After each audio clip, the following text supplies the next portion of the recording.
Jemaat Tuhan, marilah kita menyatukan hati kita. Kita mau berdoa. Allah Bapa kami yang bertata di dalam surga, puji syukur atas kasih karunia dan belas kasihan Tuhan yang diberikan bagi kami, jemaat di Pakis Raya, sehingga pada malam ini kami dapat menyelenggarakan ibadah doa pra-Pentakosta online.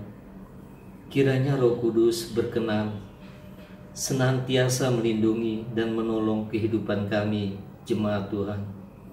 Kami akan memulainya. Di dalam nama Tuhan Yesus kami telah berdoa. Amin.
Selamat malam Bapak Ibu, kita kembali berjumpa dalam persekutuan doa pra-Pentakosta di hari yang terakhir. Kita bersyukur untuk penyertaan Tuhan sehingga kita dapat menyelesaikan rangkaian persekutuan doa pra-Pentakosta ini sampai dengan pada saat ini. Sebentar kita akan mendengarkan firman, untuk itu mari kita berdoa. Kami bersyukur ya Bapa untuk penyertaan-Mu sehingga kami boleh tiba pada saat ini di persekutuan doa pra-Pentakosta di hari yang terakhir. Biarlah kiranya Tuhan terus menyertai kami juga dalam pemberitaan firman yang sebentar lagi akan kami dengarkan. Biarlah Tuhan yang menolong kami agar kami dapat mengerti firman Tuhan dan melakukannya. Biarlah Tuhan juga menolong hamba-Mu yang akan menyampaikannya, supaya dengan pertolongan Tuhan segala perkataan yang keluar dari mulutnya sesuai dengan kehendak Tuhan. Di dalam nama Tuhan Yesus Kristus kami berdoa. Amin. Saudara, kita akan membaca Wahyu 3 ayat 14 sampai 22. Dan tuliskanlah kepada malaikat jemaat di Laodikia. Inilah firman dari Amin, saksi yang setia dan benar, permulaan dari ciptaan Allah. Aku tahu segala pekerjaanmu, engkau tidak dingin dan tidak panas. Alangkah baiknya jika engkau dingin atau panas. Jadi karena engkau suam-suam kuku dan tidak dingin atau panas, aku akan memuntahkan engkau dari mulutku. Karena engkau berkata, aku kaya dan aku telah memperkayakan diriku dan aku tidak kekurangan apa-apa. Dan karena engkau tidak tahu bahwa engkau melarat dan malang, miskin, buta, dan telanjang, maka aku menasihatkan engkau, supaya engkau membeli daripadaku emas yang telah dimurnikan dalam api, agar engkau menjadi kaya, dan juga pakaian putih, supaya engkau memakainya, agar jangan kelihatan ketelanjanganmu yang memalukan, dan lagi minyak untuk melumas matamu, supaya engkau dapat melihat. Barang siapa kukasihi, ia kutegur dan kuhajar. Sebab itu relakanlah hatimu dan bertobatlah. Lihat, aku berdiri di muka pintu dan mengetok. Jikalau ada orang yang mendengar suaraku dan membukakan pintu, aku akan masuk mendapatkannya, dan aku makan bersama-sama dengan dia, dan ia bersama-sama dengan aku. Barang siapa menang, ia akan kududukan bersama-sama dengan aku di atas tahtaku, sebagaimana aku pun telah menang, dan duduk bersama-sama dengan Bapa-Ku di atas tahtanya. Siapa bertelinga, hendaklah ia mendengarkan apa yang dikatakan Roh kepada jemaat-jemaat. Demikian firman Tuhan. Saudara-saudara, kalau jemaat di Smyrna hidup dalam kesusahan dan kemiskinan, maka jemaat di Laodikia sebaliknya. Mereka hidup dalam kelimpahan secara materi. Di ayat yang ke-17 tadi mereka mengatakan, aku kaya dan aku telah memperkayakan diriku dan aku tidak kekurangan apa-apa. Bagi orang yang mengukur kehidupan rohani dari apa yang tampak, mungkin mereka akan mengatakan kalau jemaat di Laodikia ini diberkati Tuhan, karena mereka berkelimpahan. Sebaliknya, jemaat di Smyrna dianggap tidak diberkati. Mungkin mereka akan menyuruh jemaat Smyrna ini untuk bertobat. Seperti teman-teman Ayub. Ketika mereka melihat Ayub jatuh miskin, susah, juga menderita sakit, maka mereka segera menuduh Ayub berdosa dan mendorongnya untuk bertobat. Tetapi kita tahu bukan seperti itu kejadiannya. Kita juga tahu kalau Tuhan memiliki mata yang bagaikan nyala api. Tuhan bukan saja melihat apa yang lahiriah, apa yang tampak, tetapi Tuhan dapat melihat apa yang tersembunyi. Tuhan mengetahui segala sesuatu. Dalam Wahyu 2 ayat 23, Tuhan mengatakan, akulah yang menguji batin dan hati orang, dan aku akan membalaskan kepada setiap orang menurut perbuatannya. Ini berarti bahwa Tuhan melihat jauh ke dalam hati dan pikiran seseorang, bukan saja apa yang lahiriah. Karena itu meskipun jemaat di Laodikia mengaku bahwa mereka kaya, secara lahiriah mereka tidak kekurangan apa-apa, tetapi Tuhan mengingatkan mereka, engkau melarat, malang, miskin, buta, dan telanjang. Secara rohani mereka sangat kurang. Secara rohani mereka tidak dapat melihat apa yang dari Tuhan. Mereka melarat, malang, miskin, buta, dan telanjang. Karena itu di ayat yang ke-18 dikatakan, maka aku menasihatkan engkau supaya engkau membeli daripadaku emas yang telah dimurnikan dalam api, agar engkau menjadi kaya. Ya, Tuhan mau mengatakan bahwa secara lahiriah engkau berkelimpahan harta, tetapi secara rohani engkau miskin. Karena itu belilah daripadaku emas yang telah dimurnikan dalam api. Belilah daripadaku bukan harta dunia, tetapi harta sorgawi. Gunakan hartamu untuk memperoleh harta surgawi. Dalam Matius 6 ayat 19-20 dikatakan, janganlah kamu mengumpulkan harta di bumi. Di bumi ngengat dan karat merusakannya, dan pencuri membongkar serta mencurinya.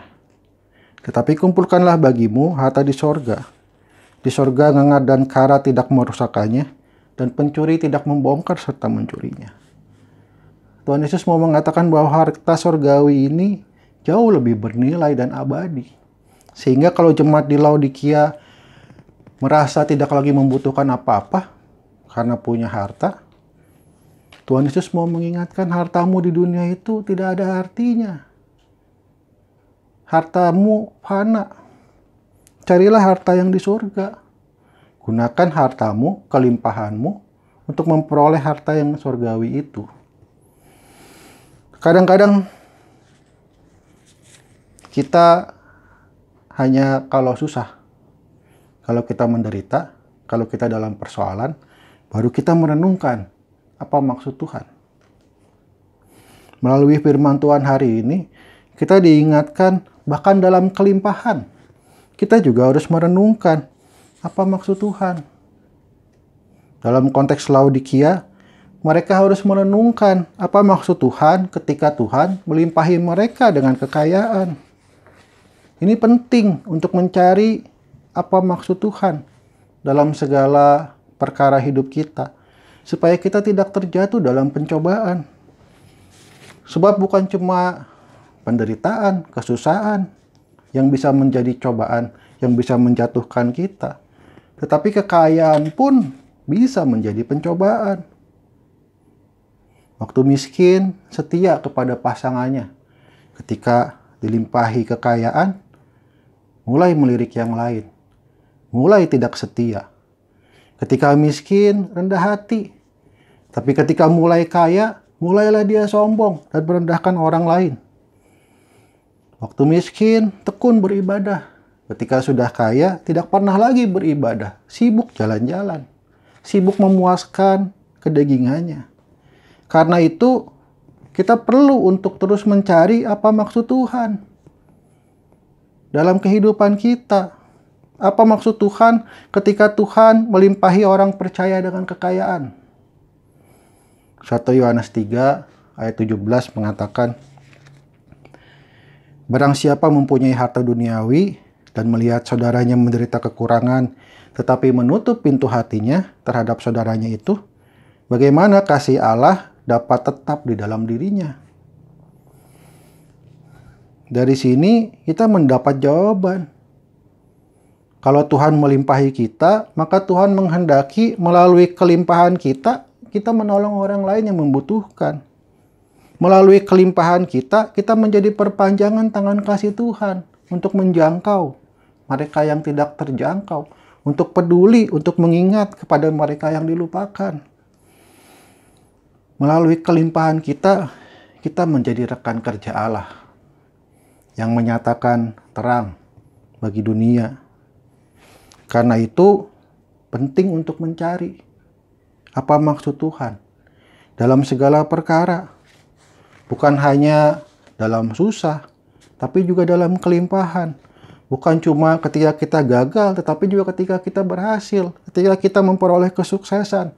Bukan hanya pada saat kita sakit, tetapi juga pada saat kita sehat. Apa maksud Tuhan yang melimpahi kita dengan keberhasilan, dengan kesehatan, dengan kelimpahan berkat materi? Apa maksud Tuhan? Dan carilah di Alkitab. Jangan menunggu wangsit. Jangan menunggu mimpi. Cari di Alkitab.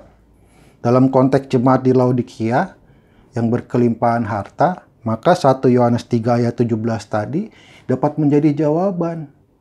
Bahwa kelimpahan harta mereka jangan malah menjadikan mereka miskin secara rohani.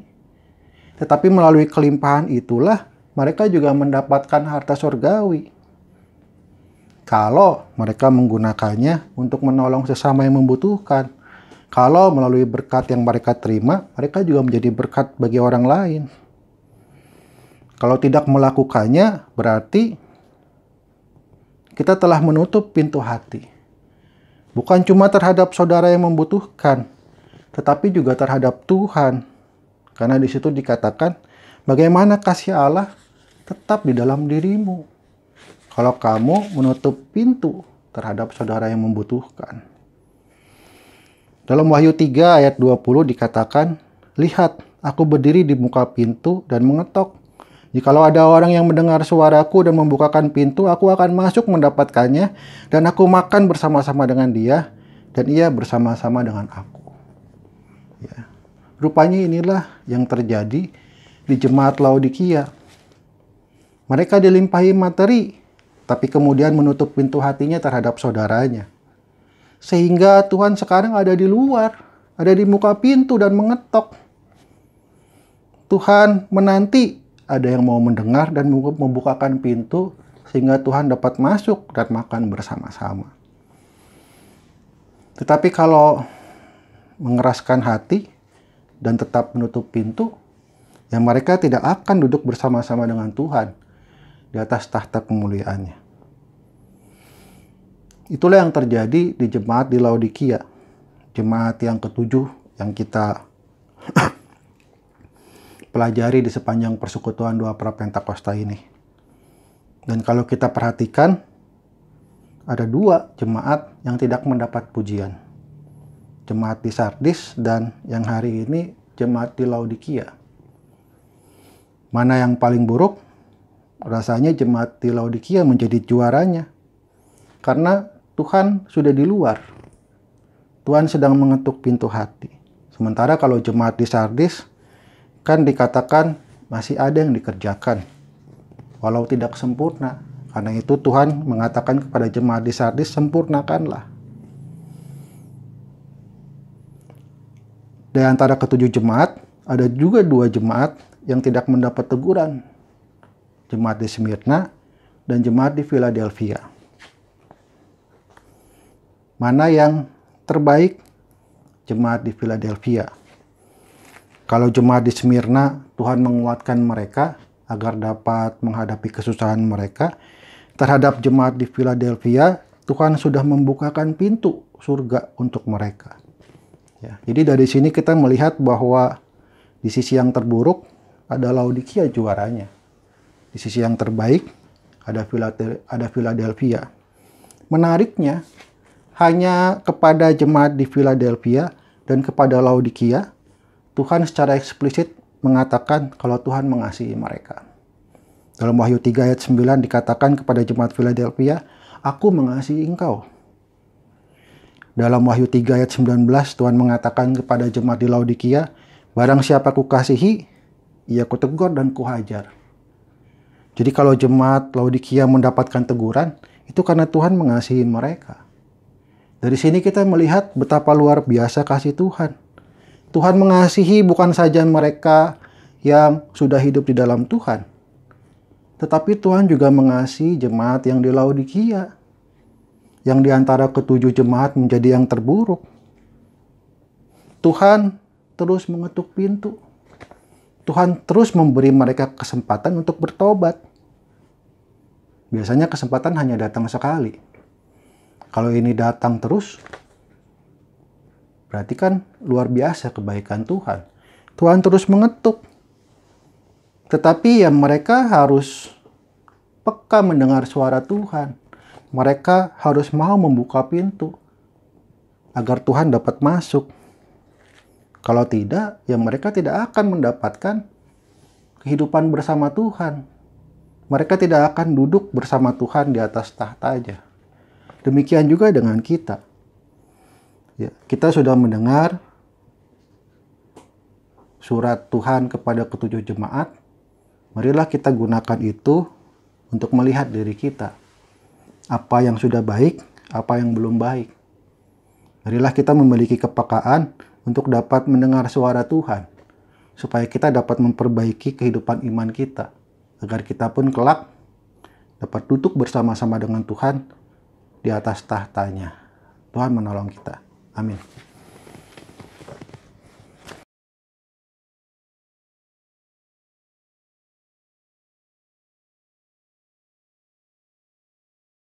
Doa. Tuhan Allah Bapa kami yang bertahta dalam kerajaan surga, puji dan syukur Bapa, Engkau memelihara kami, Engkau menjaga kami Bapa, hingga hari ini kami dapat bersekutu satu dengan yang lain Bapa, dari rumah kami masing-masing. Bapa, kami yakin dan percaya bahwa keberadaan kami pada hari ini tidak lepas dari campur tangan-Mu dan penyertaan-Mu Bapa, dan kami yakin dan percaya bahwa Engkau akan terus menyertai kami sampai pandemi COVID-19 ini berakhir dan juga sampai selama-lamanya. Bapa, tapi kami juga ingin membawa dalam doa kami rekan-rekan kami atau saudara kami yang ditinggalkan oleh mereka yang menjadi korban dari pandemi virus ini. Berikan mereka kekuatan, berikan mereka kemampuan, berikan mereka hati yang mampu menerima rencanamu ini, Bapa. Sertai terus mereka agar mereka dapat menjalani hari-hari mereka dengan campur tanganmu, dengan kemampuan dan juga dengan kekuatan yang baru. Berkatilah juga Bapa rekan-rekan tenaga medis mulai dari dokter, perawat, dan juga dimanapun bidang mereka yang berada di garda terdepan dalam menanggulangi bencana ini. Pekerjaan yang tidak mudah Bapa, dan kami ingin membawa nama-nama mereka, seluruh dari mereka untuk tetap disertai oleh-Mu, untuk tetap mendapatkan kekuatan, untuk tetap mampu menjaga semangat dan kesehatan mereka dalam berjuang menanggulangi ini semua. Sertai mereka terus Bapa, mereka membutuhkan bantuan-Mu. Bapa, saat ini kami juga ingin berdoa untuk mereka yang juga mungkin terdampak wabah ini selain dari segi kesehatan Bapa. Mungkin sebagian kehilangan pekerjaannya, mungkin sebagian kehilangan tempat tinggal, dan juga mungkin dampak-dampak lainnya yang kami belum mendengar dan mengetahui Bapa. Kami yakin Bapa, Engkau tidak melupakan mereka. Engkau ada bersama dengan mereka. Sertai terus mereka Bapa, jaga mereka, kesehatan mereka, dan terus berikan mereka pengharapan agar mereka dapat terus bersemangat untuk melalui masa-masa yang sulit ini Bapa. Kami mau membawa semuanya hanya di dalam nama-Mu Bapa, dan hanya di dalam nama-Mu saja Tuhan kami Yesus Kristus kami telah berdoa.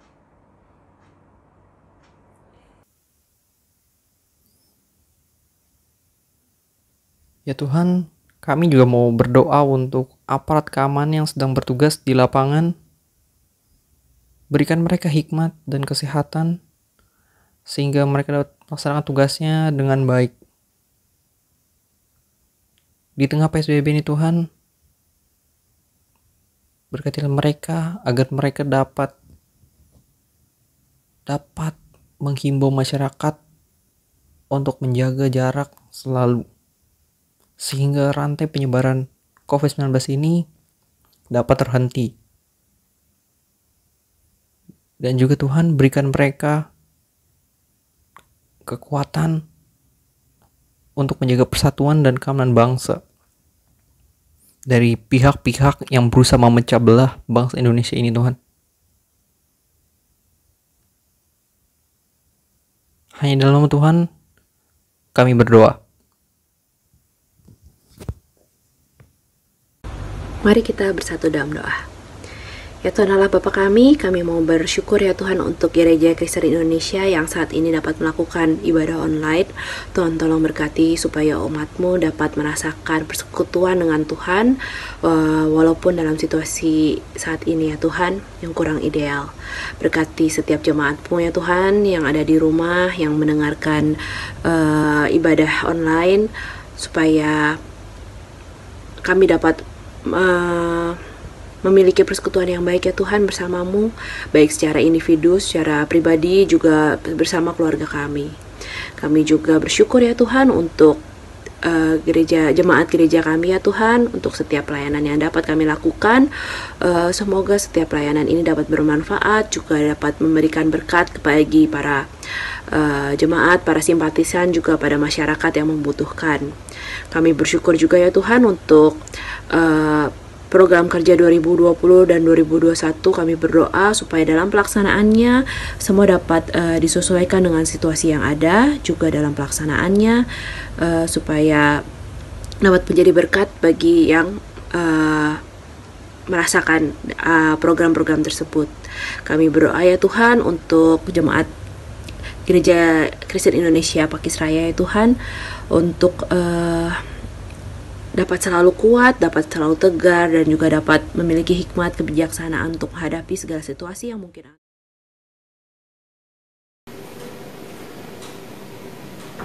Allah Bapa kami yang bertatah dalam kerajaan surga, terima kasih atas berkat dan anugerah-Mu yang kami terima sepanjang hari ini.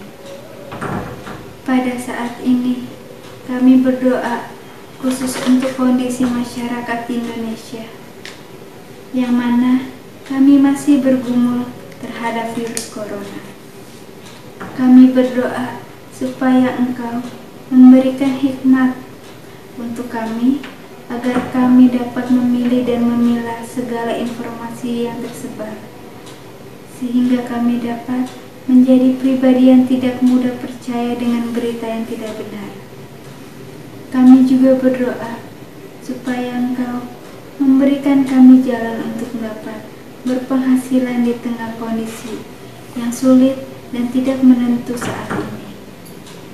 Dan jadikan kami sebagai masyarakat yang bersatu hati dengan pemerintah untuk bersama-sama menghadapi pandemi di Indonesia. Terima kasih Tuhan, dan hanya di dalam nama Tuhan Yesus kami berdoa.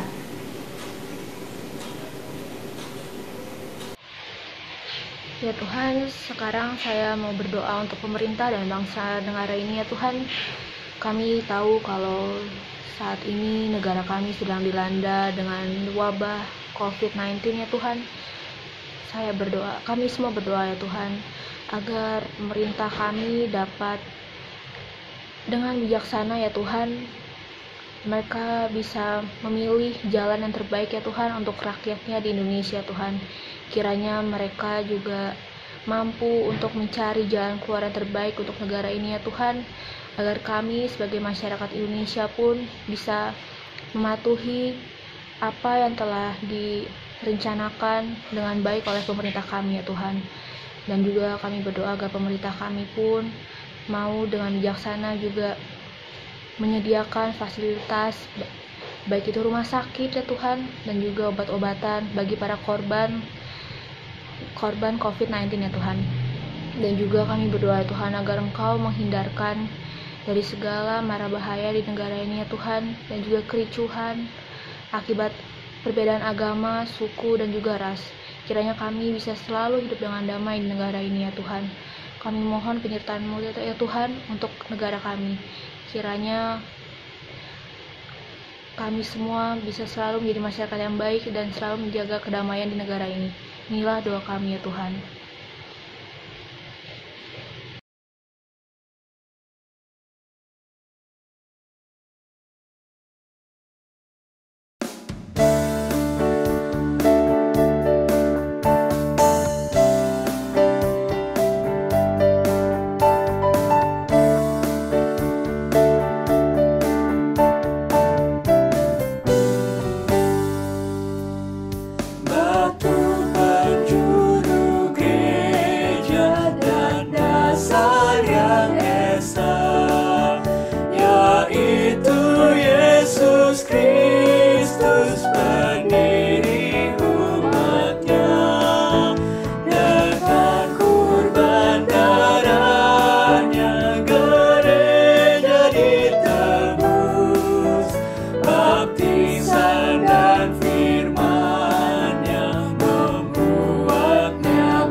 bersatu dalam Tuhan ketiga yang esa.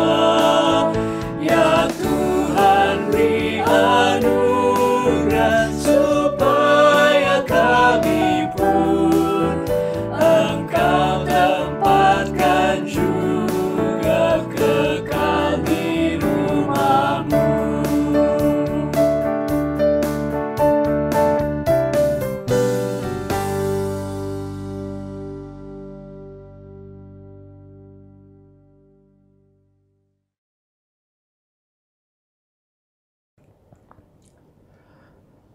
Saudara-saudara, kita akan mengakhiri persekutuan kita. Untuk itu mari kita berdoa. Bapa di surga, kami bersyukur untuk penyertaan-Mu di sepanjang persekutuan doa Prapentakosta kami, mulai dari hari yang pertama sampai dengan pada saat ini, di hari yang terakhir. Kami sudah mendengar firman Tuhan, dan biarlah Tuhan memberi kami hikmat supaya kami dapat menggunakan firman yang sudah kami dengar untuk memeriksa diri kami, agar kami memiliki kepekaan untuk mendengar suara Tuhan yang mengetuk pintu hati kami, sehingga kami mau membuka hati kami untuk Tuhan, sehingga kehidupan kami boleh semakin baik. Hari ini lebih baik daripada hari yang kemarin. Biarlah kiranya Tuhan yang menolong kami untuk dapat melakukannya.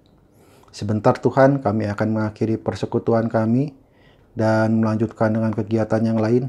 Biarlah kiranya kasih karunia dari Tuhan Yesus Kristus, kasih Allah, dan persekutuan Roh Kudus menyertai kami dari saat ini sampai selama-lamanya. Amin.